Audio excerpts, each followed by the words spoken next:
Assalamualaikum warahmatullahi wabarakatuh. Perkenalkan, nama saya Hafiz Putra Pratama dari kelas 1B Teknik Informatika Politeknik Negeri Pontianak.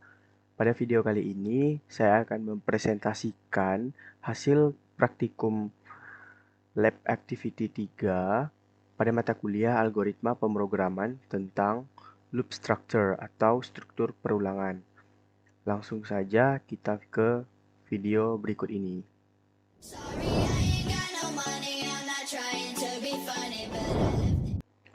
Oke, pada soal pertama kita diberikan persoalan untuk penjumlahan pangkat 3 secara berurutan. Di sini mari kita langsung ke flowchartnya. Yang pertama, kita deklarasikan dulu variabelnya. Di sini saya menggunakan variabel n, sum, dan i. Yang dimana n ini untuk user menginputkan batas akhir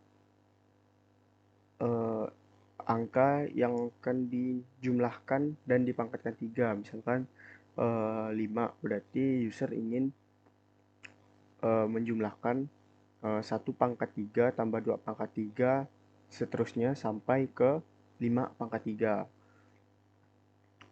Oke. Nah, lalu variabel sum di sini untuk menampung hasil dari penjumlahan yang telah dilakukan, dan i di sini sebagai controller perulangan. Oke, lanjut.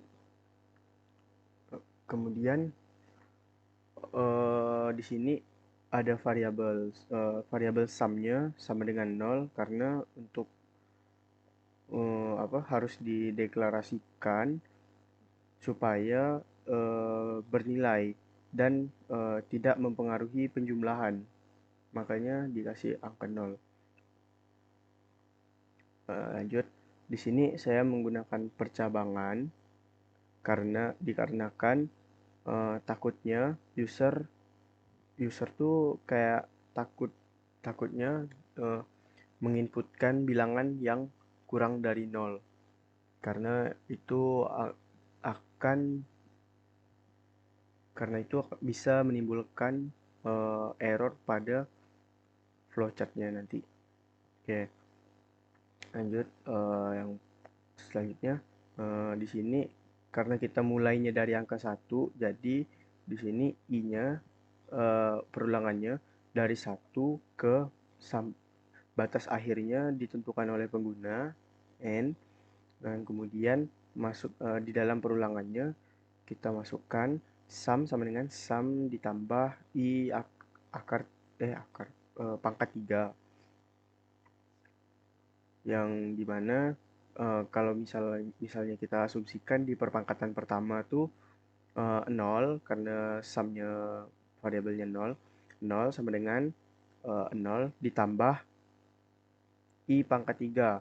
Nah, i di sini karena pertamanya 1, jadi 0 ditambah 1 pangkat 3, yang dimana akan menghasilkan angka 1.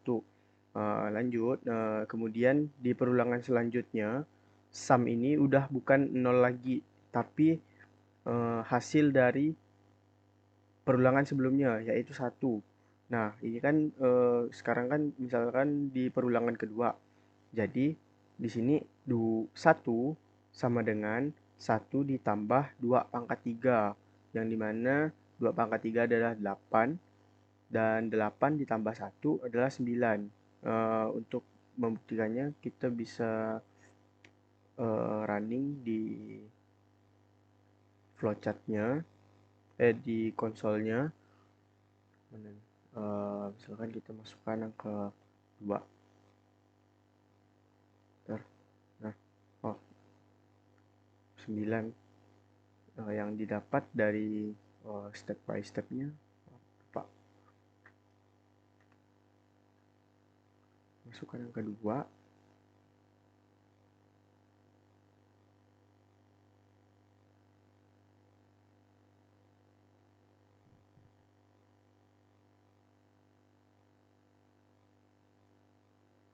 Kemudian, nah,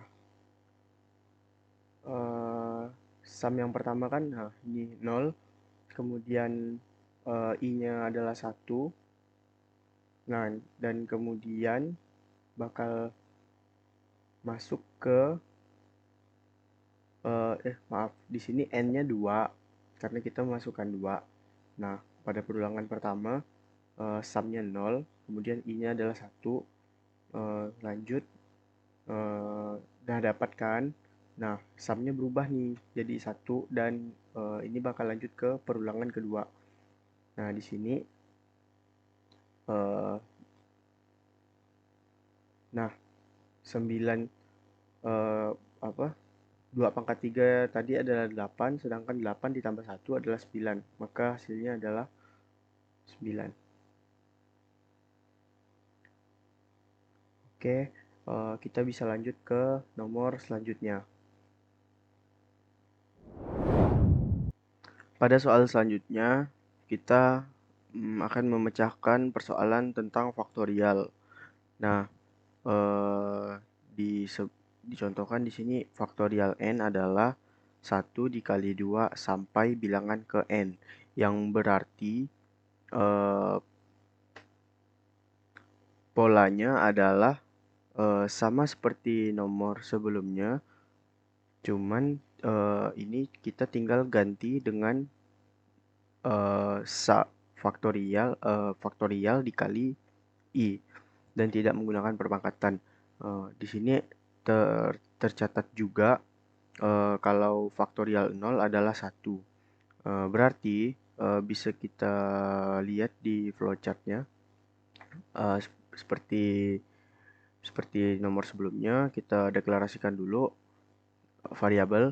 Yang pertama ada variabel n untuk menginput untuk pengguna untuk menampung nilai dari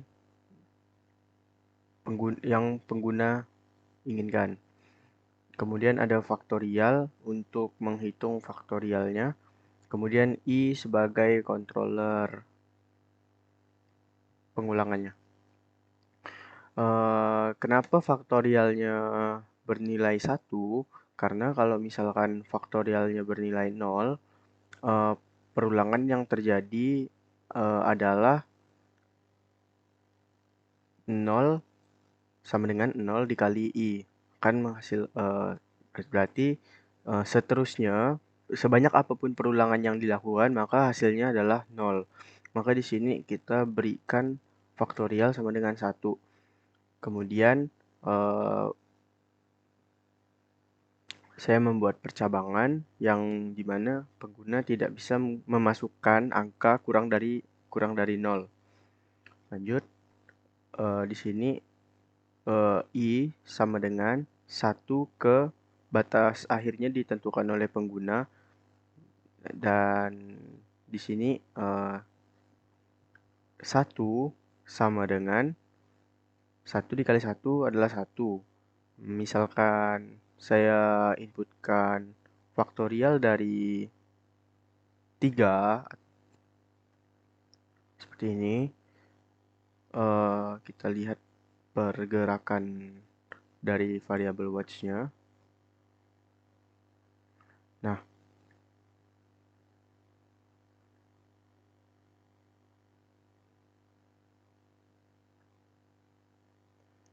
di sini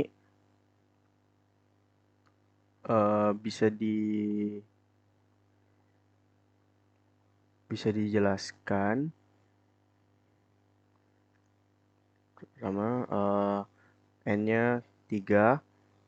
Oke, faktorialnya dimulai dari angka 1, lalu masuk ke dalam perulangan karena n-nya lebih dari 0, lebih dari sama dengan 0. Nah, untuk faktorial pertama nilainya adalah 1 dan masih di dalam perulangan pertama. 1 dikali 1 sama dengan 1. Kemudian lanjut ke perulangan kedua di mana 1 sama dengan 1 dikali 2. hasil faktorialnya berubah menjadi angka 2. Nah, kemudian menuju ke perulangan ketiga, perulangan terakhir, yang awalnya faktorialnya bernilai 2, 2 sama dengan 2 dikali 3, akan menghasilkan 6. Dan lanjut ke nomor berikutnya. Oke, pada persoalan selanjutnya, kita akan menentukan sebuah bilangan. Bilangan tersebut adalah bilangan prima atau bukan. Bilangan prima adalah bilangan yang memiliki faktor pembagi. Pembaginya adalah angka 1 atau bilangan itu sendiri. Dan bilangan prima adalah bilangan yang lebih dari 1. Oke, langsung saja kita masuk ke dalam flowchart-nya. Di sini saya seperti biasa kita deklarasikan dulu variabelnya. Di sini saya menggunakan variabel n dan i dan hasil, yang dimana variabel n itu digunakan untuk menginputkan angka dari user, sedangkan i adalah perulangan untuk mencetak hasilnya bilangan prima atau bukan. Langsung saja kita coba eksekusi dari flowchart-nya. Oke, defaultnya adalah bila prima, soalnya kalau komposit nanti akan di dalam perulangan. Oke, yang pertama kita masukkan angkanya dulu. Yang pertama, misalkan angka 5. Nah, di sini i-nya sama dengan 2 karena kita akan ngecek bilangan itu dari dia ini bisa dibagi 2 dan seterusnya. Karena bilangan prima kan bisa dibagi 1, jadi ndak perlu dicek lagi. Oke. Di percabangan ini saya membuat user tidak bisa memasukkan angka lebih dari 0. Oke, ini true. Nah, di sini kita lihat apakah 2 kurang dari 5 dan hasilnya adalah bilangan komposit. Nah, karena di defaultnya tadi yang pertama kita menuliskan hasilnya prima, maka dan 2 kurang dari 5, maka ini kondisi ini bakal berjalan dan true. Oke, di sini ada percabangan apakah nilai n dimoduluskan dengan i sama dengan 0, apakah angka 5 yang tadi kita masukkan jika dibagi 2, sisa hasil baginya adalah 0. Jika dia kan false, berarti yang kondisi true-nya bakal ke skip dan bakal ngecek lagi apakah 5 dimoduluskan dengan 3 ini, apakah dia ini masih bilangan prima. Oke, dan ini bakal ke false lagi karena dia sama-sama bilangan ganjil. Dan ini bakal dicek lagi apakah modulus apakah 5 kurang dari 4, apakah 4 kurang dari 5, lalu dicek lagi, terus nih sampai di sini 5 kurang dari 5 itu kan hasilnya false, dan di sini hasilnya masih bilangan prima, jadi kedua kondisi ini masih sama dengan false. Jadi di sini kondisinya perulangannya selesai dan 5 adalah bilangan prima. Kemudian kalau kita coba lagi untuk bilangan kompositnya, misalkan kita menginputkan angka 4. Nah, jalankan lagi, apakah 4 lebih dari 0 benar, 2 kurang dari 4 benar, hasilnya dan sementara hasilnya masih prima, jadi dia bakal jalankan ke bagian true. Dan apakah 4 modulus 2 sama dengan 0? Benar.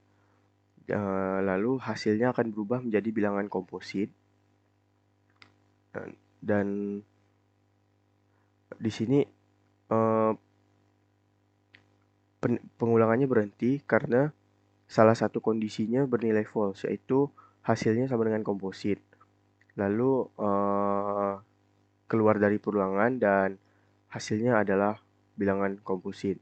Oke, kita akan beralih ke video selanjutnya. Pada persoalan selanjutnya, jika tadi kan kita udah bisa tuh menentukan sebuah bilangan, dan ini bilangan prima atau bukan. Nah, pada persoalan nomor 4 ini, kita akan membuat eh, batas awal dan batas akhir sebuah bilangan. Lalu di dalam batas awal dan batas akhir tersebut kita akan menampilkan bilangan mana saja yang merupakan bilangan prima. Oke, langsung saja kita ke flowchartnya.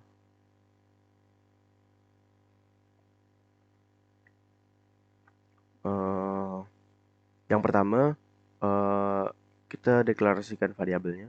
Di sini saya menggunakan flowchart yang sebelumnya, kemudian saya tambahkan beberapa variabel dan merubah merubah beberapa pengaturan. Contohnya eh, yang sebelumnya kan tadi cuman menginputkan satu angka ya, dan itu pun digunakan untuk menentukan sebuah angka. Nah, ya kali ini kita akan menginputkan dulu batas awal dan batas akhirnya. Lalu eh, apa variabel untuk menentukan angka pembaginya.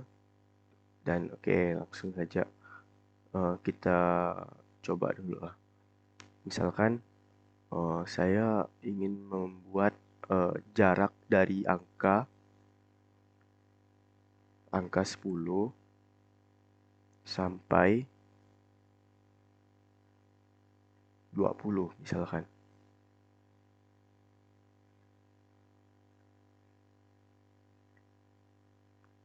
Oke.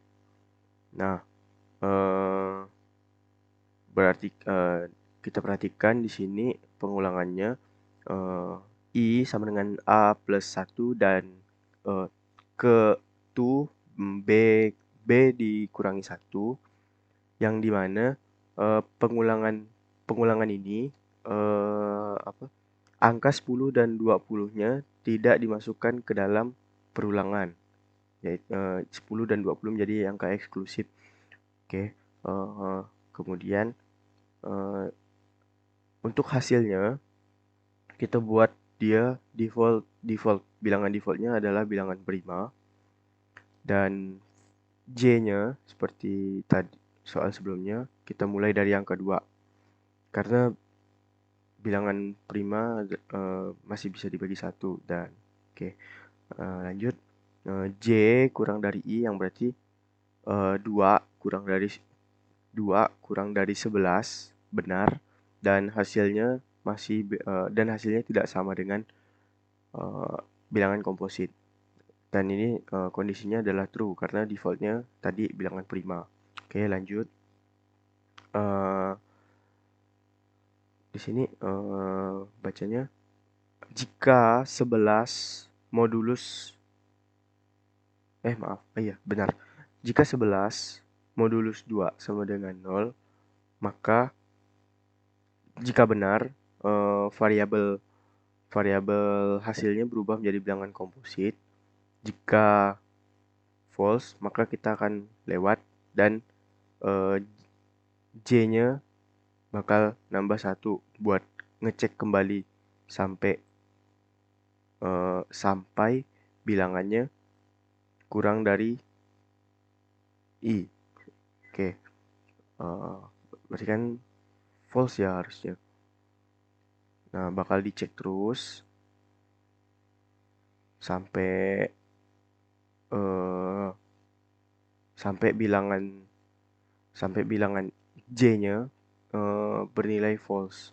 Nah, ketika ketika sudah selesai ngecek satu angka yang barusan, terdapat percabangan lagi di bawahnya. Apakah variabel hasilnya sama dengan prima?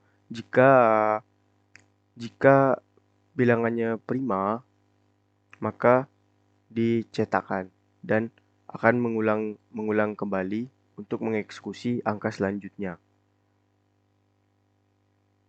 Dan bisa kita lihat karena tadi 11 tuh hasilnya prima, maka dia akan ke true. Kemudian nah, angka 11-nya kecetak. Dan kemudian kita lanjut ke angka komposit 12 ya. Kita coba lagi. Ya, ini masih bernilai true karena 2 kurang dari 12 true dan hasilnya bakal direset kembali ke bilangan prima. Dan nah, di sini apakah 12 modulus 2 adalah 0? Karena ini kondisinya adalah benar, maka variabel yang sebelumnya adalah bilangan prima akan berubah menjadi bilangan komposit dan ini dan J J sama dengan J plus 1 lanjut ini enggak untuk perulangan untuk ngecek ini. Nah, karena hasilnya udah komposit, maka perulangan selesai untuk di bagian ini. Lalu dicek kembali apakah hasilnya prima. Kan tadi kan komposit kan, jadi false. Jadi bakal ke skip dan lanjut ke perulangan selanjutnya yaitu angka 13. Nah, dan bakal kecetak. 12 nggak akan tercetak karena 12 adalah bilangan komposit. Dan untuk hasil akhirnya bisa kita lihat di konsol yang langsung saya play saja seperti ini. Nah, oke, kita lanjut ke video selanjutnya. Oke, pada persoalan yang terakhir, soal nomor 5, kita akan menentukan bilangan Fibonacci.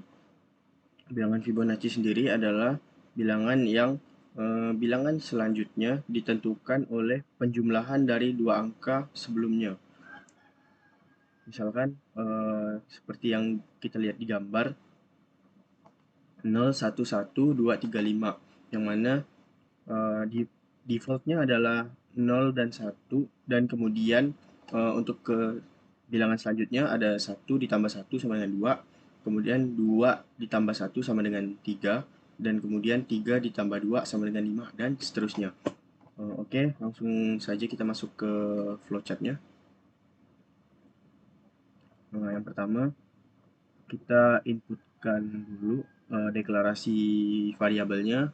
Di sini kita menggunakan integer seperti biasa karena ini bilangan bulat bukan presisi. Di sini kita menggunakan 5 variabel. Yang pertama I, J, K, N, dan X. Nah, yang dimana I dan J adalah bilangan default dari bilangan Fibonacci yang tadi kita lihat di presentasi. Lalu N digunakan untuk user menampung data inputan user untuk menentukan bilangan Fibonacci ke berapa, suku kesekian. Oke, lanjut. Sedangkan variabel K-nya digunakan untuk menampung perulangan dan variabel X untuk menentukan penjumlahan dari bilangan yang akan kita ulang nanti. Oke, dan di sini kita masuk ke dalam penjelasan perulangannya, yang dimana ini untuk suku ke 0 kita harus mendeklarasikan X-nya adalah 0. Kemudian dan kemudian perulangan selanjutnya kan lebih dari 1. Jadi setelah perulangan ke 0, maka ini akan dijalankan. Mari kita lihat dari step by step dari flowchart-nya. Oke. Di sini I dan J-nya sudah terisi nilai 0 dan 1. Oke. Sebagai contoh, kita akan menggunakan suku ke 5. Karena yang tadi sesuai yang kita lihat tadi kurang lebih bilangannya seperti ini. Untuk sukunya 5, berarti nanti di hasil akhirnya outputnya harusnya sama-sama 5 juga. Nanti kita akan mencoba ke angka yang lain. Oke. Nah, untuk perulangan nolnya yang seperti saya bilang tadi, kita mulai dari angka 0 untuk X-nya. Karena jika sebenarnya bisa kalau kita tidak memberikan kondisi apapun jika percabangan yang ini bernilai true. Tapi konsekuensinya adalah jika kita ingin menginputkan suku ke 0, maka 0-nya tidak akan terdefinisi dan akan menyebabkan error. Nah, untuk perulangan pertama yaitu suku ke 0 tadi selesai karena kita mengisi X-nya dengan 0. Kemudian kita lanjut ke perulangan pertama. Ini sebenarnya masih belum kelihatan karena default dari bilangan Fibonacci adalah 0 dan 1 seperti yang kita lihat di awal. Nah, yang ini. Kemudian kita lanjut dan akan kelihatan setelah perulangan 0 dan 1 baru kita dapat menjelaskannya. Dan kemudian di sini nilai X-nya udah jadi yang ke-1, soalnya tadi sebelumnya kan 0. Oke. Dan variabel I-nya yang awalnya 0 sekarang jadi 1, dan variabel J-nya yang awalnya 1 jadi 0. Karena kita akan mencari nilai variabel kedua, yaitu 1 ditambah 0. Yaitu 1. Sama juga sih. Nah, sekarang kan variabel X-nya jadi 1, J-nya juga 1, dan I-nya juga 1. Nah, maka kita baru bisa lihat perulangannya di sini. Nah, X sama dengan I ditambah J, yang dimana I-nya adalah 1 dan J-nya adalah 1, sehingga X menghasilkan angka 2. Kemudian variabel J yang sebelumnya masih angka 1, dia tetap menjadi angka 1 karena sebelum angka 2 adalah angka 1. Kemudian variabel I yang awalnya 1 adalah angka 2 karena untuk menampung angka untuk perulangan berikutnya. Kemudian bisa kita lihat lagi, ini masuk ke perulangan keempat, yang dimana harus kita bisa menggunakan 2 ditambah 1, harusnya nanti X-nya bakal jadi angka 3. Nah, X-nya udah jadi yang ketiga kan. Lalu J yang awalnya angka 1, dia berubah menjadi angka 2. Kemudian, nah, untuk variabel I-nya yang awalnya angka 2 menjadi angka 3, yaitu dari hasil X yang kita jumlahkan tadi. Dan seterusnya sehingga kita mendapatkan hasilnya angka 5. Ini. Misalkan kita coba lagi untuk memasukkan suku ke-6 dari bilangan Fibonacci. Suku ke-6 Fibonacci seharusnya angka 8 karena setelah angka kan 0, 1, 1, 2, 0, 1, 1, 2, 3, 3 ditambah 2, 5, 5 ditambah 3, 8. Seharusnya yang muncul adalah angka 8. Ya, benar. Demikianlah presentasi yang dapat saya sampaikan. Mohon maaf apabila ada salah-salah kata, dan terima kasih. Assalamualaikum warahmatullahi wabarakatuh. I'll be fucked up if you can't be right. Yeah, I do the same thing I told you that I never would. I told you